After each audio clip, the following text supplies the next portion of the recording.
Hi there, happy Tuesday. Today's book review day. Today's book is James Spooner, The High Desert, which as you can see is a fairly thick book. It's a graphic novel, it's a memoir. It was a book that was originally recommended to me by Fine Print Books in Saline, Michigan, my hometown. I always follow their listings for recommendations, and this was one that just spoke out to me. And I just finished it. It was a fairly quick read. I haven't read any of other Spooner's work, but apparently he did one about Afro-punk and then another graphic novel. But this one essentially talks about his formative years in the 90s where he embraced the punk movement kind of before he really knew, I guess, what it was, other than it was an identity that he kind of latched on to.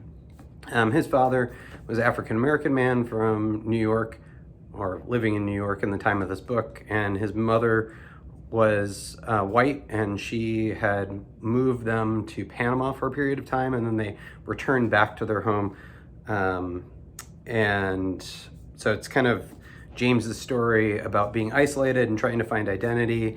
Not only is he kind of the new kid, but familiar because of his history of living in the area previously, but he's working, with the mixed race identity and trying to find where he fits in.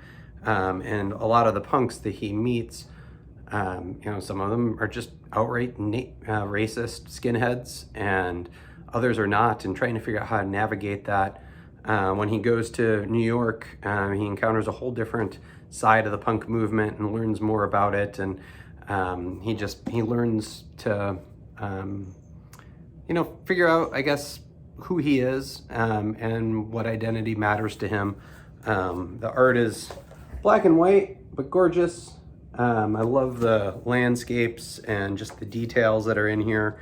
There's so many references to songs, and they almost all have a little footnote at the bottom.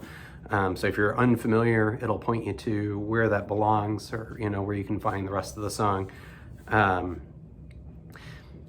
I wasn't sure if my kids would be interested in it, and I essentially gave them the pitch I just did to you, and kind of was prepared for them to say, yeah, no. But both of them, ages 11 and 14, were all about it. And I guess the 11-year-old's almost 12 now that I think about it.